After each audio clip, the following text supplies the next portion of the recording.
High, আমার আগের ব্লগে তোমরা দেখেছিলে যে আমরা দীঘায় সকাল সকাল পৌঁছে গেছিলাম। তো তারপরে আমরা গিয়েছিলাম মোহনাতে। তো মোহনা থেকে ওয়েদার এত বাজে ছিল, এত গরম ছিল, তো আমরা তাড়াতাড়ি করে 9:30টার মধ্যে চলে এসেছিলাম আমাদের হোটেল রয়্যাল বেদান্তাতে। আর দেখো, আমরা সবাই এত টায়ার্ড ছিলাম যে ওয়েটিং এরিয়াতে বসে বসে ঘুমাচ্ছিলাম। আজকে তোমাদেরকে আমি কিছু অনেস্ট রিভিউ দেবো এই হোটেলটার ব্যাপারে। আমরা যেটা সোশ্যাল মিডিয়াতে দেখি আর আমাদের সাথে যে এক্সপিরিয়েন্স হয়েছে সেটা সম্পূর্ণ আলাদা। তো চলো তোমাদের সাথে শেয়ার করা যাক।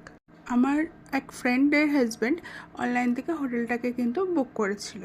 আমাদের চেকিং টাইম ছিল 11টায়, মানছি। আমাদের সাথে কিন্তু আরও ছোটো ছোটো দুটো বাচ্চা ছিল। তো আমরা ওদের স্টাফকে রিকোয়েস্ট করেছিলাম যদি কোনো একটা রুম ফাঁকা থাকে যাতে একটু বাচ্চাগুলোকে খাওয়ানো বা একটু ফ্রেশ করানো যায় তার জন্য।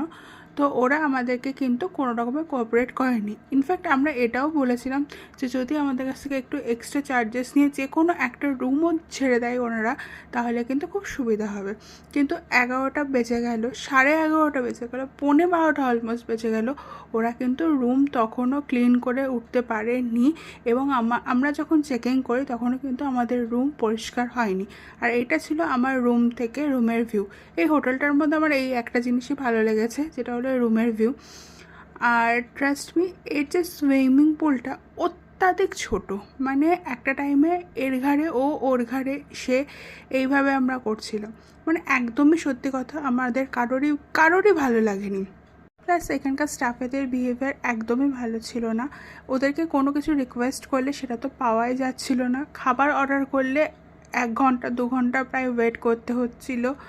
কেউ কোঅপারেট করার ছিল না। আর সবচেয়ে বেশি খারাপ যেটা লেগেছিলো এখানকার হাউসকিপিং।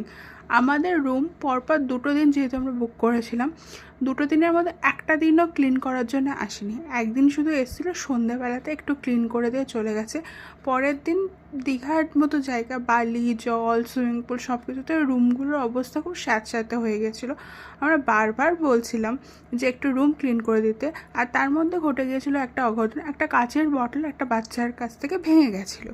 তো আমরা এমার্জেন্সি থ্রুতে হাউসকিপিংকে বুক করেছিলাম, বাট ওরা কিন্তু তাও আসেনি। আমরা যতক্ষণ না রুম ছেড়েছি ততক্ষণ অবধি কিন্তু ওরা ওইটাই ক্লিন করেনি। তো আমার কিন্তু পার্সোনালি একদম